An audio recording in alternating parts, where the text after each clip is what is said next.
नमस्कार दोस्तों, स्वागत है आप सबका आपके अपने YouTube चैनल एग्ज़ाम टैबलेट में। दोस्तों, इस वीडियो में हम लोग एएनएम और जीएनएम के एंट्रेंस एग्ज़ाम के प्रीवियस ईयर क्वेश्चन पेपर को हम लोग देखेंगे और यहाँ पे कुछ क्वेश्चंस हम लोग देख चुके हैं।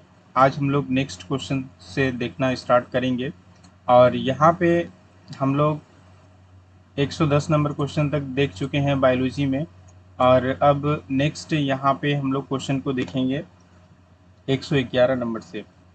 तो चलिए स्टार्ट करते हैं। क्वेश्चन आपको क्या पूछ रहा है, देखिए, वह प्रक्रिया जिसके माध्यम से किसी जीव के शरीर के बाहर से ऊर्जा को अंदर स्थानांतरित किया जाता है कहलाती है। The process through which energy is transferred from outside the body of an organism to the inside is called। तो बाहर से जो एनर्जी अंदर स्थानांतरित करते हैं कोई भी जीव, तो उसको क्या कहते हैं, उस प्रोसेस को क्या कहते हैं। ऑप्शन ए में हो गया आपका श्वसन यानी रेस्पिरेशन, या फिर ऑप्शन बी में हो गया न्यूट्रिशन यानी पोषण, या फिर ऑप्शन सी में हो गया एक्सक्रीशन यानी उत्सर्जन, या फिर ऑप्शन डी में हो गया सर्कुलेशन यानी परिसंचरण। तो दोस्तों, यहाँ पे जो आपका सही जवाब है ये है आपका न्यूट्रिशन। पोषण के माध्यम से क्या करते हैं, कोई भी जीव खाद्य पदार्थ को क्या करते हैं, बाहर से अपने शरीर के अंदर क्या करते हैं, एनर्जी को स्थानांतरित करते हैं, एनर्जी को ट्रांसफ़र करते हैं। ये किस माध्यम से करते हैं, तो ये पोषण के माध्यम से करते हैं। उसके बाद जो नेक्स्ट क्वेश्चन है, वह प्रक्रिया जिसके द्वारा ऑटोट्रॉफ सूर्य के प्रकाश और क्लोरोफिल का उपयोग करके कार्बन डाइऑक्साइड और पानी को कार्बोहाइड्रेट में परिवर्तित करते हैं कहलाती है। The process by which autotrophs convert carbon dioxide and water into carbohydrates using sunlight and chlorophyll is called। तो इसे क्या कहते हैं। ऑप्शन ए में हो गया आपका श्वसन, या फिर ऑप्शन बी में हो गया प्रकाश संश्लेषण, या फिर ऑप्शन सी में हो गया विषमपोषी पोषण, या फिर ऑप्शन डी में हो गया एंजाइमेटिक ब्रेकडाउन। तो दोस्तों, आप जानते हैं कि जितने भी ऑटोट्रॉप्स होते हैं स्वपोषी होते हैं, सूर्य के प्रकाश में क्लोरोफिल की उपस्थिति में कार्बन डाइऑक्साइड और पानी का उपयोग करके कार्बोहाइड्रेट बनाते हैं। और इस प्रोसेस को क्या कहते हैं, इस प्रोसेस को कहते हैं प्रकाश संश्लेषण यानी फोटोसिंथेसिस। इसका जो इक्वेशन है ये क्या है, 6CO2 प्लस 6H2O, लाइट और क्लोरोफिल की उपस्थिति में क्या करते हैं, ये C6H12O6 यानी ग्लूकोज बनाते हैं कार्बोहाइड्रेट, और फिर क्या करते हैं, यहाँ पे ऑक्सीजन रिलीज होता है। तो ऑटोट्रॉफ सूर्य के प्रकाश और क्लोरोफिल का उपयोग करके कार्बन डाइऑक्साइड और पानी को कार्बोहाइड्रेट में परिवर्तित करते हैं और इसको क्या कहते हैं, इसी प्रक्रिया को फोटोसिंथेसिस यानी प्रकाश संश्लेषण कहते हैं। उसके बाद जो नेक्स्ट आपका क्वेश्चन है, यहाँ पे क्या पूछ रहा है कि रक्त के अलावा परिवहन में शामिल द्रव का नाम क्या है। What is the name of the fluid involved in transportation apart from blood। Option A में हो गया प्लाज्मा, या फिर ऑप्शन बी में हो गया ऊतक द्रव, या फिर ऑप्शन सी में हो गया लसिका, या फिर ऑप्शन डी में हो गया अंतराली द्रव यानी इंटरस्टेलियल फ्लूइड। तो देखिए, यहाँ पे आपके प्लाज्मा जो है, प्लाज्मा भी ट्रांसपोर्ट करते हैं। प्लाज्मा आपके न्यूट्रिएंट्स, हार्मोन, प्रोटीन और कार्बन डाइऑक्साइड का ट्रांसपोर्ट करती हैं। ऊतक द्रव जो होते हैं ये एक सेल के अंदर में क्या करते हैं, ऑक्सीजन को ले जाते हैं और जो भी मटेरियल होते हैं और जो भी वेस्ट प्रोडक्ट होते हैं इनको रिमूव करते हैं एक सेल के अंदर में। लेकिन यहाँ पे देखिए, लसिका जो होती है, लसिका भी क्या करती है, प्रोटीन, मिनरल्स, फैट और जो डैमेज्ड सेल होते हैं इनको ये ट्रांसपोर्ट करती है। और लिम्फोसाइट जो होते हैं, लिम्फोसाइट ये WBC का एक सेल है, इसको भी लसिका क्या करती है, ट्रांसपोर्ट करती है। तो देखिए, आप यहाँ पे ये कंफ्यूज नहीं कीजिएगा कि प्लाज्मा भी तो प्रोटीन और न्यूट्रिएंट्स, हार्मोन और जो कार्बन डाइऑक्साइड है इसको ट्रांसपोर्ट करते हैं। तो इसमें आपको प्लाज्मा और लसिका में कंफ्यूजन नहीं करना है, क्योंकि देखिए प्लाज्मा जो है ये ब्लड का एक पार्ट है, एक हिस्सा है। तो यहाँ पे आपके क्वेश्चन में क्या पूछा गया है, रक्त के अलावा, यानी प्लाज्मा भी इसी में शामिल हो जाता है, रक्त का ही पार्ट है। तो यहाँ पे आपका सही जवाब क्या होगा, ये होगा आपका लसिका, ये आपका लिम्फ होगा। हमारे बॉडी में लिम्फेटिक सिस्टम होता है और वहाँ पे लिम्फ वेसल्स होते हैं, और ये बहुत ही कॉम्प्लेक्स नेटवर्क की तरह हमारे बॉडी में फैले होते हैं। जिस तरीके से ब्लड वेसल्स होते हैं, उस तरीके से लिम्फेटिक वेसल्स भी होते हैं हमारे बॉडी में। तो यहाँ पे आपके जो सही जवाब है कि रक्त के अलावा परिवहन में शामिल द्रव का नाम क्या है, तो इसका नाम है लसिका। चलिए उसके बाद जो नेक्स्ट आपका क्वेश्चन है, वह द्रव माध्यम कौन सा है जिसमें कोशिकाएं रक्त में निलंबित रहती हैं। What is the fluid medium in which cell are suspended in the blood? बोल रहा है कि वह कौन सा द्रव माध्यम है जिसमें रक्त की कोशिकाएं कौन कौन सी हैं, यानी आरबीसी, डब्ल्यूबीसी और जो प्लेटलेट्स है, ये सब क्या होते हैं, उसमें निलंबित रहते हैं। कौन सा ऐसा द्रव है जिसमें क्या होता है, आरबीसी, डब्ल्यूबीसी और प्लेटलेट्स क्या होती हैं, निलंबित होती हैं, मतलब तैरती रहती हैं। ऑप्शन ए में हो गया आपका ऑक्सीजन, या फिर ऑप्शन बी में हो गया प्लाज्मा, या फिर ऑप्शन सी में हो गया कार्बन डाइऑक्साइड, या फिर ऑप्शन डी में हो गया नाइट्रोजन युक्त अपशिष्ट। तो देखिए यहाँ पे द्रव की बात हो रही है, द्रव माध्यम की बात हो रही है, तो ऑक्सीजन तो आपको यहाँ पे नहीं होगा, कार्बन डाइऑक्साइड भी नहीं होगा, ये दोनों गैस है। नाइट्रोजन युक्त अपशिष्ट ये भी आपका नहीं होगा, आपका सही जवाब होगा प्लाज्मा। हमारे ब्लड में क्या होते हैं, जो ब्लड आप देखते हैं रेड कलर के, उस ब्लड में आपके क्या होते हैं, उस ब्लड में आपके प्लाज्मा होते हैं और फिर क्या होते हैं, आपके आरबीसी, डब्ल्यूबीसी और प्लेटलेट्स होते हैं।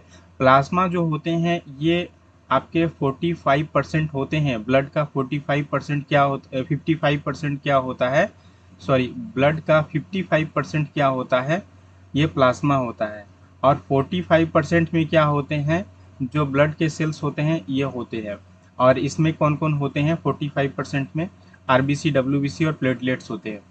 तो ब्लड में जो प्लाज्मा होता है ये 55% होता है, और इसी में क्या होते हैं, ब्लड सेल्स जो होते हैं आरबीसी, डब्ल्यूबीसी और प्लेटलेट्स, इसमें तैरते रहते हैं, सस्पेंडेड होते हैं, निलंबित होते हैं। तो इसका सही जवाब है कि वह द्रव माध्यम कौन सा है जिसमें कोशिकाएं रक्त में निलंबित रहती हैं, तो ये है आपका प्लाज्मा। चलिए उसके बाद जो नेक्स्ट आपका सवाल है, इसमें क्या पूछ रहा है कि ऑक्सीजन के अलावा प्लाज्मा और क्या घुलित रूप में परिवहन करता है। Apart from oxygen what else does plasma transport in dissolved form. Option A में हो गया आहार, या फिर ऑप्शन बी में हो गया कार्बन डाइऑक्साइड, या फिर ऑप्शन सी में हो गया नाइट्रोजन युक्त अपशिष्ट, या फिर ऑप्शन डी में हो गया उपर्युक्त सभी। तो देखिए प्लाज्मा में ऑक्सीजन के अलावा हम लोग जानते हैं कि प्लाज्मा क्या करते हैं, न्यूट्रिएंट्स भी ट्रांसपोर्ट करते हैं, हार्मोन भी करते हैं, प्रोटीन भी करते हैं और कार्बन डाइऑक्साइड भी करते हैं। तो यहाँ पे आपका जो सही जवाब होगा ये क्या होगा, ये होगा आपका उपर्युक्त सभी। उसके बाद जो नेक्स्ट आपके क्वेश्चन है, यहाँ पे क्या है कि एक व्यक्ति से नई पीढ़ियों के निर्माण का वर्णन करने के लिए किस शब्द का प्रयोग किया जाता है। What is the term used to describe the creation of new generations from a single individual? मतलब एक व्यक्ति से, अगर एक ही व्यक्ति से नई पीढ़ी का निर्माण हो, जैसे ह्यूमंस जो होते हैं, इंसान जो होते हैं, वो क्या करते हैं, वो मेल फीमेल होते हैं, और फिर वहाँ से क्या होते हैं, रिप्रोडक्शन के बाद नई पीढ़ी का निर्माण होता है। लेकिन यहाँ पे बात हो रही है एक ही व्यक्ति की, एक ही सिंगल ऑर्गेनिज्म की बात हो रही है। तो सिंगल ऑर्गेनिज्म कब रिप्रोड्यूस कर सकता है। ऑप्शन ए में हो गया आपका अलैंगिक प्रजनन, या फिर यौन प्रजनन, या फिर पुनर्जनन, या फिर परागन। तो देखिए अलैंगिक प्रजनन जो है यहाँ पे, ये आपका सही जवाब होगा। क्यों सही जवाब होगा, क्योंकि देखिए एक व्यक्ति की बात हो रही है, यौन प्रजनन में आपको दो व्यक्ति चाहिए, दो ऑर्गेनिज्म चाहिए। और यहाँ पे पुनर्जनन जो है ये आपके अलैंगिक प्रजनन का भी एक हिस्सा है, मतलब एसेक्सुअल रिप्रोडक्शन का एक हिस्सा है पुनर्जनन। परागन जो है, देखिए पॉलिनेशन भी कहाँ होता है, ये आपके फ्लावर्स में होते हैं, और ये तभी होंगे जब यहाँ पे मेल और फीमेल होंगे, तभी ये होंगे। तो आपके यहाँ पे जो सही जवाब है कि एक ही व्यक्ति से अगर नई पीढ़ी का निर्माण हो रहा है तो हम लोग कौन सा शब्द का प्रयोग करेंगे, यहाँ पे अलैंगिक प्रजनन का प्रयोग करेंगे, एसेक्सुअल रिप्रोडक्शन शब्द का प्रयोग करेंगे। चलिए उसके बाद जो नेक्स्ट क्वेश्चन है कि पुष्प का कौन सा भाग मादा प्रजनन अंग है। देखिए ऑप्शन ए में हो गए आपके सेपल्स, या फिर ऑप्शन बी में हो गया पंखुड़ी, या फिर ऑप्शन सी में हो गया पुंकेसर, या फिर ऑप्शन डी में हो गया स्त्री केसर। तो नाम से ही आपको यहाँ हिंदी में समझ में आ रहा है, स्त्री केसर जो है ये मादा प्रजनन अंग है, स्टिल जिसको बोलते हैं। देखिए सेपल्स जो होते हैं ये तो आपके नहीं है, पंखुड़ी तो आप समझ रहे हैं। पुंकेसर जो होते हैं ये आपके कुछ इस तरीके से होते हैं, और पुंकेसर में आपके एंथर और फिलामेंट होते हैं, ये आपके मेल पार्ट हो गए पुंकेसर। और स्त्री केसर में आपके स्टामिन होते हैं, स्टिग्मा, सॉरी यहाँ स्त्री केसर में आपके क्या होते हैं, स्टिग्मा होते हैं, और स्टाइल होते हैं, और ओवरी होते हैं। देखिए फूल को अगर आप बनाइएगा तो इस तरीके से आप बना सकते हैं स्ट्रक्चर।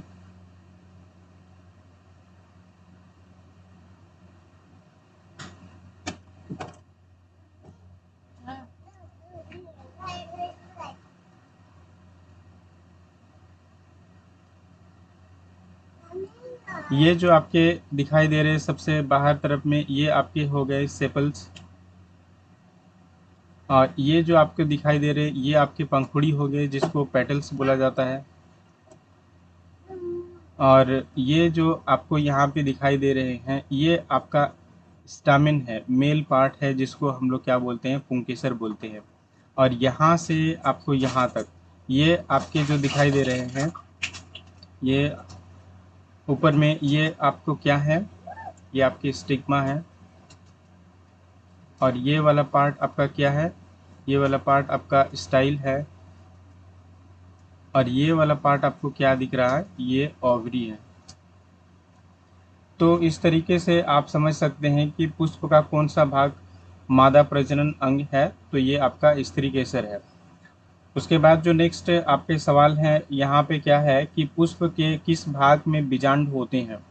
तो ऑप्शन ए में हो गया सेपल्स, तो सेपल्स में नहीं होते हैं। ऑप्शन बी में हो गया पंखुड़ी, पंखुड़ी में भी नहीं होते हैं। ऑप्शन सी में हो गया पुंकेसर, ये तो आपके मेल पार्ट है स्टामिन्स। और उसके बाद हो गए अंडाशय, अंडाशय क्या होता है, ओवरी, ओवरी में क्या होते हैं, बीजांड होते हैं, ओव्यूल्स होते हैं। तो इसका जो सही जवाब हो गया ये है आपका ऑप्शन डी अंडाशय। अंडाशय में क्या होते हैं, बीजांड होते हैं। चलिए उसके बाद जो नेक्स्ट आपके सवाल हैं, पुरुष प्रजनन प्रणाली में शुक्राणु का निर्माण कहाँ होता है। ऑप्शन ए में हो गया वृषण, या फिर ऑप्शन डी में हो गया अंडकोश, या फिर ऑप्शन सी में हो गया मूत्रमार्ग, या फिर ऑप्शन डी में हो गया प्रोस्टेट। तो देखिए मूत्रमार्ग मूत्राशय से निकलते हैं, और अंडकोश जिसको स्क्रोटम बोलते हैं यहाँ पे क्या होते हैं, वृषण होते हैं। और इसी वृषण में क्या होती है, स्पर्म का क्या होता है, फॉर्मेशन होता है। प्रोस्टेट यहाँ पे एक ग्लैंड है। तो आपके यहाँ पे जो सही जवाब है कि पुरुष प्रजनन प्रणाली में शुक्राणु का निर्माण कहाँ होते हैं, तो ये वृषण में होते हैं, ये टेस्टिस में होते हैं। उसके बाद जो आपके नेक्स्ट क्वेश्चन है, पुरुष प्रजनन प्रणाली का कौन सा भाग शुक्राणु कोशिकाओं को पोषण प्रदान करते हैं। तो ऑप्शन ए में हो गए टेस्टिस, या फिर वास डिफरेंस, या फिर ऑप्शन सी में हो गए यूरेथ्रा, या फिर ऑप्शन डी में हो गए सेमाइनल वेसिकल्स।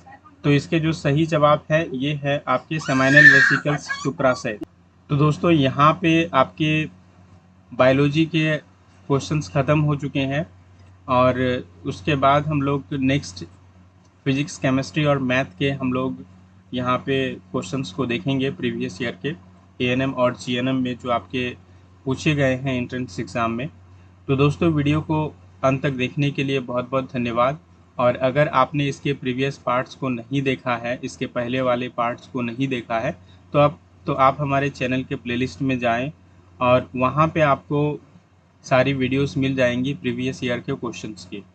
तो दोस्तों वीडियो को लाइक करें, शेयर करें और अगर आप हमारे इस चैनल में नए व्यूअर हैं तो हमारे इस चैनल को ज़रूर सब्सक्राइब कर लीजिए और बेल आइकन को भी प्रेस कर लीजिए, ताकि मैं जब भी वीडियो अपलोड करूं तो सबसे पहले इसका नोटिफिकेशन आपको मिल पाए।